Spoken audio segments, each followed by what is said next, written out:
একজন শিক্ষার্থীর তো অনেক ধরনের স্বপ্ন থাকে, তার ভিতরে অন্যতম স্বপ্ন হচ্ছে একটি পাবলিক বিশ্ববিদ্যালয়ে চান্স পাওয়া। আর যখনই পাবলিক বিশ্ববিদ্যালয়গুলোর কথা আসে তখন সকলের মাথায় আসে ঢাকা বিশ্ববিদ্যালয়, চট্টগ্রাম বিশ্ববিদ্যালয়, রাজশাহী বিশ্ববিদ্যালয় সহ আরো অনেক বিশ্ববিদ্যালয়।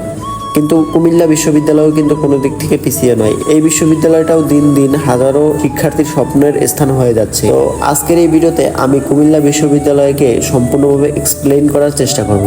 তো আসসালামু আলাইকুম গাইস, কেমন আছেন সবাই? আশা করি সবাই আল্লাহর রহমতে অনেক অনেক বেশি ভালো আছেন। আমি আলহামদুলিল্লাহ অনেক বেশি ভালো আছি। তো গাইস, কুমিল্লা বিশ্ববিদ্যালয়ের ক্যাম্পাসের ভিতরে আপনি যখন গেট দিয়ে প্রবেশ করবেন তখনই দেখতে পাবেন এরকম সুন্দর এক প্রকৃতি। কুমিল্লা বিশ্ববিদ্যালয়ের প্রকৃতির কথা কি বলবো, আপনারা তো ভিডিওতে দেখতেই পাচ্ছেন যে এটা কতটা সুন্দর।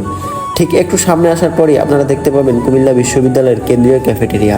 এই ক্যাফেটেরিয়ার ভিতরের খাবার এক কথায় অসাধারণ, এবং এটিও যেমন সুন্দর এটির খাবারগুলো তেমন সুন্দর। তার ঠিক সামনে আসার পরেই দেখতে পাবেন এরকম সুন্দর একটি মসজিদ।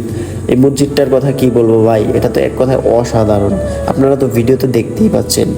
তার ঠিক সামনে আসার পরেই আপনারা দেখতে পাবেন এরকম একটি শহীদ মিনার। শহীদ মিনারটির কথা কি বলবো, এটা অন্য অন্য শহীদ মিনারের তুলনায় একেবারে ইউনিক একটি শহীদ মিনার। তার ঠিক সামনে আসার পরেই আপনারা দেখতে পাবেন এরকম সুন্দর সুন্দর পাহাড়। কুমিল্লা বিশ্ববিদ্যালয়ের ভিতরে বেশ অনেক পাহাড় রয়েছে। তো গাইস, এটাই ছিল আজকের মিনি ব্লগটা কেমন লাগে অবশ্যই কমেন্ট করে জানাবেন, আর ভালো লাগলে অবশ্যই লাইক আর সাবস্ক্রাইব করে দিবেন।